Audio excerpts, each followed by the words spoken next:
Did you know that less than 60% of voting eligible people aged 18 to 29 cast a ballot in the 2020 presidential election? With so much on the line for midterm elections coming up this fall, could we see a higher turnout among college students? In this episode, we discuss student voting in the midterms and beyond.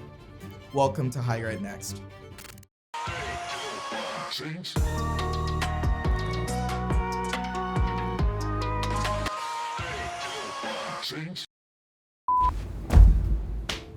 Here we go.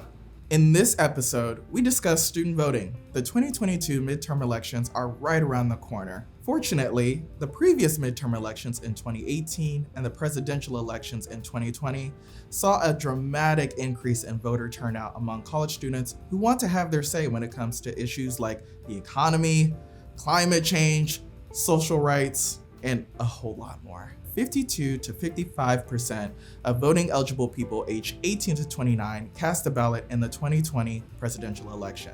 But that's still barely half. Seems pretty low, right? During this conversation, I speak with Debra Cleaver, the CEO of VoteAmerica, about why it's important for college students to vote and what you need to know before heading to the polls this fall. Without further ado, here's our conversation. Hello, Debra. It's a pleasure to meet you, and thank you for chatting with me on Higher Ed Next. Thank you so much for having me today.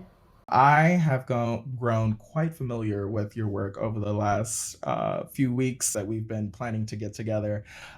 So needless to say, I'm encouraged by the work that you do for democracy as well as for our elections and our voting systems. But for the folks that may not know you, could you just say a little bit about yourself and some of the work that you do with VoteAmerica?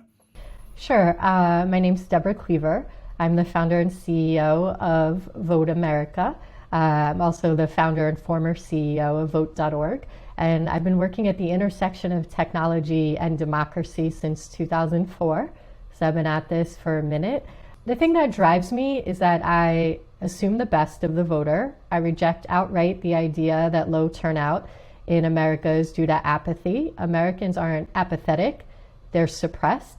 And Americans will vote in greater numbers and more consistently as voting becomes more convenient and accessible. So I've spent my career using technology to make it easier to navigate the needlessly complex systems of voting in America.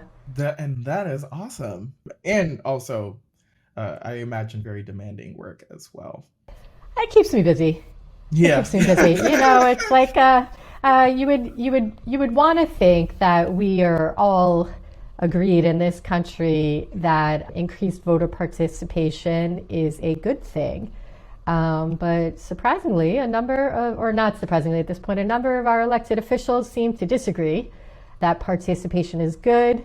We are, at Vote America, we believe a rising tide lifts all boats, and that when more people vote, we're more likely to elect people who actually represent our values. So I run a nonpartisan organization. We don't support or oppose any party or person for office. We simply care that you do vote and that the government not work overtime to suppress voter turnout. That's what drives us. We are chatting right in the middle of what I'm going to use I statements, I would consider to be quite the political storm, if you will, a little bit of a dumpster fire with a bit of seasoning on it, with primaries happening at the current moment, as well as midterm elections coming up. A lot of politically tumultuous events happening in the country and globally right now. So I can't think of a better time to discuss the importance of voting and students voting, as well as to have this conversation with you today. I agree. This is not my first rodeo. By rodeo, I mean election, but this is definitely the wildest one I have seen to date. And that says so much. Like, I'm just trying to recall in my head, like even just the 2000 election.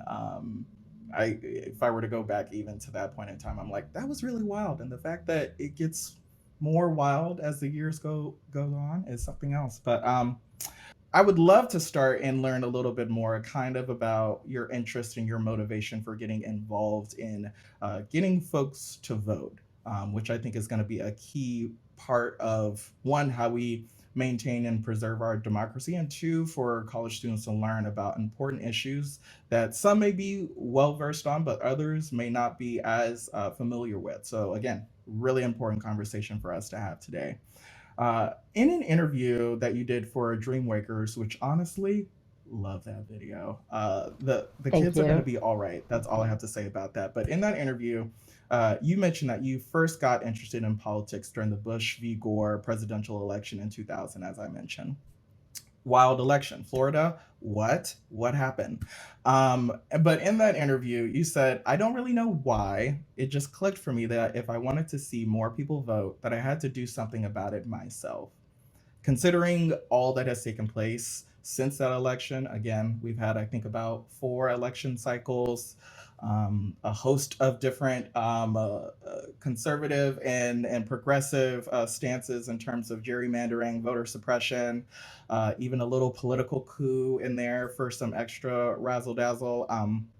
Also, you have since become the CEO and founder of the largest voter mobilization organization in the country. So, with all of that in mind, I'm curious what motivates you to do this work?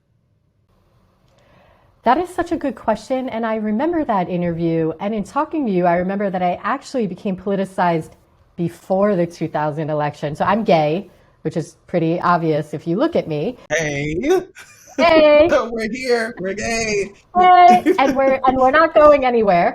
at all. So, in college, oh God, I'm just going to date myself. This was the late 90s, but they were trying to pass the Defense of Marriage Act, which sounds reasonable, right? Oh, yeah, we're going to defend marriage. But what they were Doma, defending yeah. marriage against was gay people. So I was, I had just come out, and it had occurred to me that like my entire adulthood was probably going to be different than a lot of my fellow students because I was gay. And I was like, oh boy, okay, this is probably going to affect like the careers I choose, the cities I live in. And suddenly there was a political party running on the idea that like I was a threat to their marriages. So the first time I organized, it was a protest against DOMA in 1996. And we organized all these people to go to West Hollywood in California and protest. And then so started running voter registration drives, but this was really light touch. I was a student and I was focused on myself. And then the 2000 election happened, and I watched in real time what appeared to be election rigging, that they somehow found a box of ballots. A box of ballots. It's not how ballots are stored, really, for Bush in a county that is actually like pretty democratic. And it just seemed like everything was going wildly off the rails, and the Supreme Court was involved. And I realized that voter turnout should never be so low that you could rig a presidential election in a single county in Off of America. a box of Off of votes. a box of ballots that maybe you found in your brother's house. I mean, like, let's not forget that like Jeb Bush was governor. Um, So yeah, I've been at this for a while now, and I am motivated by the fact that while democracy may have its flaws, it is still the best system of governance that we have. And it is important to protect it because it is the only system of governance under which marginalized people have any chance of thriving. So I guess that's why I continue to do this stuff 22 long, long years later. I mean, honestly, even just thinking back to that election, so I'm originally from Florida, and I remember watching that election on the TV screen. And at one point, I thought Gore had won, but then it just seemed to drag out for the next 2 to 3 weeks. And then all of a sudden, Gore didn't win Florida. And I would like to liken that as the first time that I became invested in politics myself. So, on behalf of those who were around during that time in the 2000s election and have since been invested in politics and wanting to make a change within our local, state, and national society, I thank you for your service for your 22 years. I mean, that's awesome. Did you get yourself a watch at the 20-year anniversary? Like a nice little No, fancy because gift? Like, this is the first moment that I've thought about that. But I want to get back, if it's okay with you, to that moment because you were right, and young people obviously weren't alive then. that Florida had been declared for Gore. So you're looking at the map on the TV screen and it's blue. And I'm like, Yeah. okay, the election's basically over. And I just kept watching because that's what you do on election night. And it was late Hmm. at night. And suddenly that same map, they changed the color of Florida. And suddenly Florida was Hmm. red. And I feel like I can draw a direct line from that moment to the utter dumpster fire that is US democracy in 2022. There's been key moments in history where it's like the tide could turn at any point in time. So therefore, as we need as many people voting as early and as often as possible, and not even just in the national elections, but also in your state and local elections as well. And in terms of outreach and getting folks out there, um, I can't think of a better group that I think is more motivated and wanting to be involved in the process than today's college students. And in terms of getting folks out there and having them be involved and being boisterous and really talking about the issues that are impacting themselves in such eloquent ways just lets me know. I think students are going to be all right. We just have to give them the mechanisms to be able to vote and have the information that they need to make the best decisions for themselves. So, fortunately, Best Colleges is able to partner with Vote America to produce a collection of content and resource guides that educate today's college students on the importance of voting deadlines, election information, and voter issues. So, could you talk to me a little bit about why this kind of partnership is important in 2022? Absolutely. So there are 19.5 million college students. That is a huge voting block. And It's I huge. think the dominant narrative in the media is that students are apathetic. Students aren't apathetic, they're suppressed. Like state governments intentionally make it difficult for students to participate in elections, and it's overt. I'll give you some kind of nerdy examples here. Students have dual residency. They have residency legally both on campus and at their parents' addresses. So they have the right to choose where to vote. Um, Same way my 72-year-old mother, who is a snowbird, has dual residency in New York and Florida, but no one gives my mother hard time when she votes. If my mother wants to register and vote in Florida, that's absolutely fine. When students try to register and vote where they go to campus, uh, state election administrators push back and they say they don't have residency, even though they spend 9 months out of the year on those college campuses. Mhm. We see some pretty overt shenanigans. Texas. In Texas, your gun permit is considered acceptable ID, but your student ID isn't. So we have this population of 20 million strong who are, they're so smart, they're so aware, they know what's happening, they know that climate change is real, they know that they're being saddled with student loan debt that will cripple them for the rest of their lives. They know that capitalism is a scam and that it was actually designed to like extract wealth from them. And they're so smart, they're so engaged, and then they try to vote. And we have all these people who literally just try to push back at them as if they're not citizens, as if they're not educated, as if they don't have residency. So let me say, I reject outright the idea that students are apathetic. They're not apathetic, they are suppressed. And in fact, they're left holding the bag for all of the bad decisions that their parents and grandparents and even people as relatively young as I am have made. So like if there's one group of people I want to see at the polls this year, it's students. It's students. The rest of us are sorry. We have done you wrong.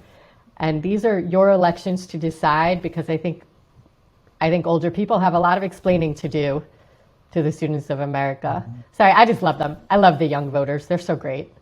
Me as well. As someone who also believes that capitalism is a scam, I too believe in today's voters. And I also think that even just from like a part that kind of fascinates me about looking, especially during election season and kind of seeing like the blue and the red map together is like when you zoom in and there's this like really red state, like let's say um, Florida, for instance, and you like zoom into the map, and you're like, "Oh, Northwest Florida. What's that blue dot there?" And then you recognize, "Oh, it's Tallahassee. What's in Tallahassee? Oh, a host of colleges. Who's voting there? Most likely college students."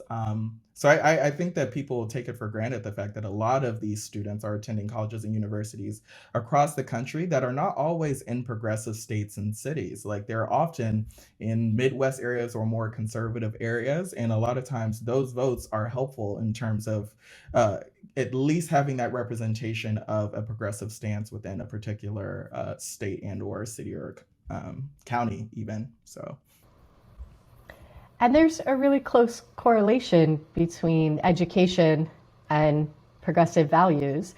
So most students become more progressive as they like obtain like more education. And honestly, that's why states like Florida work so hard to suppress the student vote, because maybe Florida isn't a swing state. Maybe Florida demographically is a progressive state. Texas demographically is at least a swing state, if not a progressive state. And I really want to emphasize that the students aren't apathetic; they're suppressed.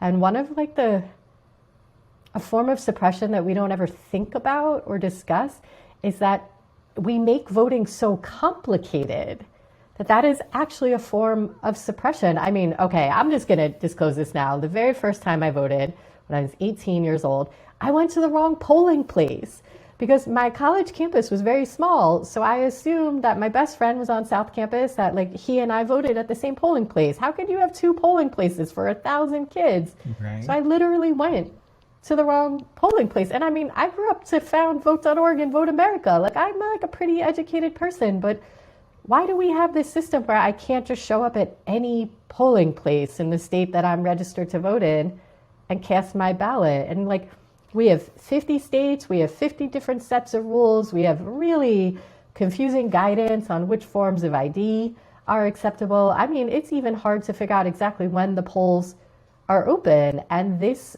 sort of needless complication is a form of voter suppression. And I think a lot of young people really get caught up in it. And that's why this partnership with Best Colleges and Vote America is so important, because our job is to take these very complicated rules and to simplify them as much as possible. I have found that people of all ages, but especially young people, vote more frequently and more consistently as we just desimplify the process. These are smart people, but they are also busy people. And you know, you vote during finals. We never talk about that. What happens in November in college? Finals. So like the students have a lot on their minds, and our job is to like assure them that we will help them, we will guide them, we will support them through the process, and if they need help, we're here to help them. Right. Exactly. Exactly. I wanna touch on what you briefly went into, and I feel like you could go on for days about the barriers of voting. But let's stay on that topic. Oh my God, I Obviously, could. I kind of want you to. I kind of want you to go on for like at least 2 weeks about it, so people really get it in their heads how bad of a issue it is. But I feel like obviously, if we could all vote as much as we engage and or tweet and or post on social media, I think voter turnout, as well as some of our previous elections, might look a lot differently than they do today. But unfortunately, we have very, I don't know if traditional is the word, but very staunch systems and ways of voting that have been the case for the last generation, decades. I might say, I dare I say century in some cases, but I could be wrong in that regard. But I think I would say throughout the history of our country, we have made it difficult for okay, people to vote. yeah, yeah, okay, cool, great. I feel great about it then. But however, and I think that we know that that's right, that that is still the case, and that there are many conservative and Republican-led states that are going to great lengths to make voting harder, namely for historically excluded and disenfranchised communities. So, what are some immediate ways voters and as well like political organizers who are getting these voters to get out there to the polls and to the booths? What are some immediate ways voters and organizers alike can resist and navigate these barriers? And as someone who has worked at the intersection of technology and democracy, I'm also curious to know what are some ways that we could innovate the voting process to make it more accessible? Okay, I have so much to say about this, but first I'm going to say, just so everyone knows, that it is harder to vote in the United States than in any other country with democratically elected leadership. And I'll give you some examples. In other countries, the government registers citizens to vote. It's not on citizens to register themselves, it's on the government to maintain a list of citizens. We are the only country that votes during a workday. A lot of other countries have compulsory voting, just like filing your taxes, you are required to vote. In other countries that require you to show ID, it's because you're also, as a citizen, required to carry ID that the government provides for you. So the United States stands as an outlier in that we put the burden of registering and participating squarely on citizens. And this is something that like Americans don't know because this is the system we've always had. So we don't question it. But you know why you vote on a Tuesday in the winter? Because of farming. Because farmers couldn't vote in the spring because that's when they were planting crops, and they couldn't vote in the summer because that's when they were tending the crops, and they couldn't vote in the fall because that's when they were harvesting the crops. So winter was a great time for farmers to vote. And on Tuesday, because that's when farmers came to market. So they were already in town. So 173 years ago, Congress chose Tuesday and November because it was the single most accessible day for the majority of voters. And that, a lot of things have changed. So we live in a system that was really optimized for an agrarian society. Okay, sorry, I know that was very nerdy, but I just think it's important to know that like the systems that we live in are really, really dated. So just to give some voters practical advice, there's a concerted effort to make voting harder in the United States. There have been over 400 voter suppression bills introduced in the past year. So I think the most basic thing that people can do to arm themselves right now is learn more, specifically about the requirements of voting in your state. And voter ID requirements tend to be the most important thing to know, but I can actually make that easier for everyone. Please get a government issued ID. Like, it is nonsense that the government doesn't give you this ID, but do everything in your power to get a government issued ID, which is the gold standard of ID, so that you cannot be turned away from the polls. Second, I think a lot of people expect me to say that we should vote online. We should not vote online. That is how we get to 160% voter turnout. The internet is not secure. This is not American Idol. This is US democracy. So the most secure way for us to vote is actually on paper. You want to vote on a piece of paper. That's why vote by mail is good. That's why voting in person is good. But that doesn't mean there aren't some common sense ways that we could use technology to increase voter turnout. There are so many ways that we can modernize voter registration itself. You know, when I first got into this game, because I've admitted look, I know I look youthful, but I'm kind of older than I used to be. Like, you know, now we have online voter registration. Like, we didn't have online voter registration at all until 2002, but we don't yet have online voter registration in all 50 states. So that is bullshit. If you are an activist on the ground in Texas, please come talk to me, because we need to force Texas to have online voter registration. At the same time, what VoteAmerica is really focused on, because we're not the government, is integrating voter registration in all of the online processes that you're already using. A big focus of ours right now is integrating our voter registration workflow with registering for class on campus. You know, there's 20 million college students, and they all register for classes online, which is super cool, right? Like when I was young, you registered for classes on paper, and it's basically 5 to 10 companies in America that control all of these systems. So we've been working on integrating our voter registration workflow specifically with registering to vote for classes, and we think that is it's like a very, right? And it's like, it's actually not this huge project. We're getting a really warm reception from the companies like Blackboard, companies like Canvas. But it turns out that we need the administrators to actually turn that on. So if you are a student right now, you should go to the dean of students and say, hey, like, what are we doing to like turn on these like voter registration modules in our learning management systems? That's something we're doing on like the private side, like integrating with private companies. But I will say something I would very much like to see, and I would like to see it soon, is that we should be able to register to vote when we're filing our taxes. 93% of Americans file their taxes online, and to me that means that 93% of Americans should be able to register to vote online. We trust the IRS, we give the IRS money online, and if that security is good enough for the IRS, and it is, it should be good enough for us to register to vote. So what I would like to see over time is more opportunities for citizens to register to vote when they're dealing with other government agencies. When you go to the DMV, you're given the option to register to vote, but the DMV should not be the bedrock of American democracy. If I were going to choose an agency that should be the IRS, I would like to see that happen soon. And while we're on that point, dear IRS, if you would like to just give me my tax bill every year instead of me calculating it myself online, that would be lovely too. Let's put two and two together and help me out. Thank you so much. But I digress. No, I that's think fair. I mean, the IRS, we have a lot of systems in this country that are needlessly complicated. yes. And I would say voter registration is needlessly complicated, our taxes are needlessly complicated, and all of these things create a lot of burden and a lot of risk for citizens who are just trying to participate. I'm just trying to pay my taxes. I really am. I just want to know how much I owe you.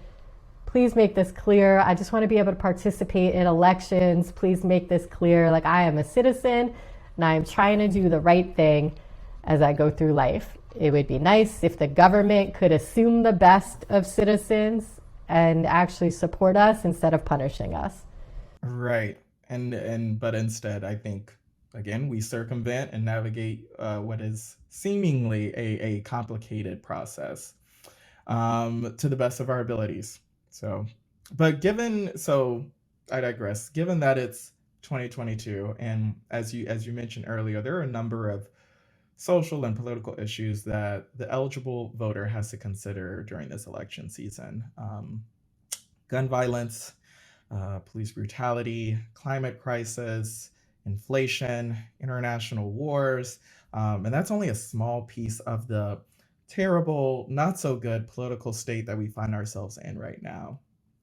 From your perspective, how does a voter kind of sift through all of these issues? What are the key political issues that you think align with the interests of college students, and how should students make sense of these issues at the voting booth?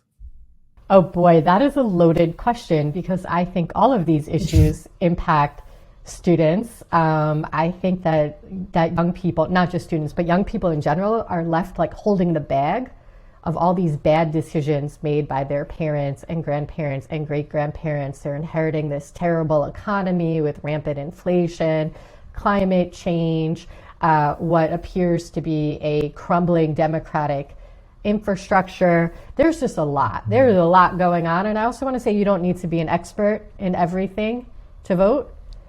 You just need to know that it is important for us to vote. So I have trouble choosing which one issue is most important to students, also because I'm not a student. They all are. I think students know this, and I think they know that while voting isn't adequate, it is one thing that you just have to do. You have to vote. I mean, people want citizens to not vote. They want people to not participate. They want them to feel disempowered. And it's important to reject that. Also think that it's important to tell young people that midterm elections are as important, if not more important, than presidential elections. You wouldn't think that because of the news and the media, there's a lot of focus on the presidential election, but there's 519,000 elected officials, not one. And something like 300,000 people are up for election. This year, the entire House of Representatives is up for election. A third of the governors are up for election. A third of the Senate is up for election. And unfortunately, We have much lower turnout in midterm elections than presidential elections. Low turnout increases the likelihood that radical candidates get elected, and radical candidates are not good for democracy. There are some really, how do I put this, batshit insane people running for election right now. And it is, there are people who are running for election who identify as pro-insurrection. That's insane. Yes. That is insane. So I really urge young people to vote in the midterm elections. There's a lot going on. I know it feels like the world is on fire, but I assure you, sitting out elections will not make anything better. Could possibly make it a lot worse. And Vote America is here to help you. We will help you. We will guide you. We will make sure that you have what you need to participate. Things are both dark, but we have never had a more enlightened and aware population than we actually have right now. Mm-hmm. I think you so eloquently mentioned that midterm elections are more important now than ever. And I think I'm at least humbled by the fact that I think a lot of citizens have realized the importance of that since, at least within the last 4 to 5 years, that midterm elections are also important. Not just because this is another chance for you to politically participate in democracy within our country, but also it's because a lot of officials are elected during midterm elections for local and state office during that time. And you would be surprised how many of those officials rise through the ranks and are eventually become the people that you see on CNN and C-SPAN and Fox, who are purportedly representing you. And in many cases they are, but in some cases they are representing interests that may not align with what you want to see in your elected officials. So for those reasons, as well as the reasons that you mentioned, Deborah, this midterm election season is awesome and terrible in a lot of interesting ways. So to kind of end our conversation, I would love to highlight what are some of the awesome ways that this midterm election season could be really great, I think, for a first-time college student who's participating in elections for the first time. What are some hopeful things that students can look towards as they go to the voting booth? I mean, I think the most hopeful thing is that we have the ability as citizens to reconfigure our election. Like when elected officials aren't representing our needs and our desires, we can actually remove them from office. And that is like a hopeful thing. The entire House of Representatives is up for re-election. That is half of Congress. They are up for re-election. So if some of these people seem crazy to you, you can vote them out. And if some of them seem like they really are doing the right thing, you can vote them back in. You can give them a chance for 2 more years of leadership. Also, as you said, a lot of local races are decided during what is considered an off year. This is not an off year. Your governor might be elected this year, your state representatives, and as you see on a national scale, attacks on our most fundamental rights, it is the states that are going to step up. I mean, I'll just be explicit. Right now, a woman's right to choose is being decided by a Supreme Court of people who 5 out of 9 Supreme Court justices were appointed by people who did not win the popular vote. It is hard to see the Supreme Court as aligned right now with the majority of Americans. 80% of Americans think a woman's right to choose is a fundamental right. I don't think 80% of the court does, but you know what's happening? A lot of states are codifying a woman's right to choose. So like when it comes to our fundamental rights as Americans, these off-year elections are really important. States have rights. States are going to protect your rights, or states are going to attack your rights.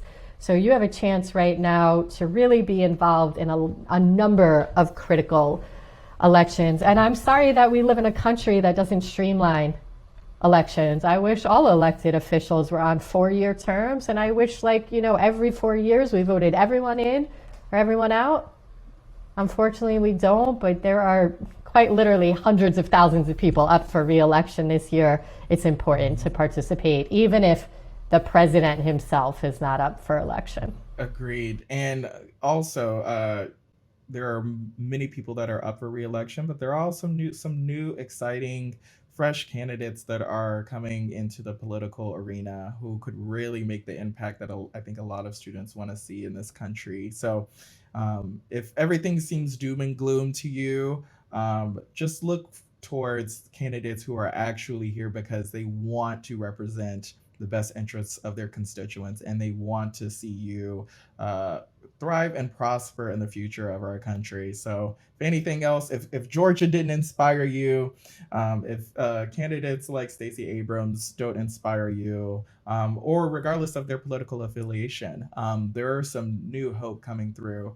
And I believe that a lot of the students who are voting today, one of them may very well be the next president, vice president, state rep, Speaker of the House. So I would just in addition to what you said, Deborah, just propel people to think with the future in mind and think with the hope of the people that are in the seats may not be me, but there are people who are gunning for those seats that do look like me. So if anything can get you to the polls to vote, I hope that will be the case. Nonetheless, thank you so much, Deborah, for this enlightening conversation today. I hope this will not be the last conversation we have, and until next time. Thank you so much for having me. I hope you enjoyed this episode of Higher Ed Next and learning more about the importance of voting, and hopefully it motivates you to get involved and cast your vote in the upcoming midterm elections. For more information related to this discussion, please visit bestcolleges.com where you can find additional news and commentary. I'm Cobretti Williams. Until next time.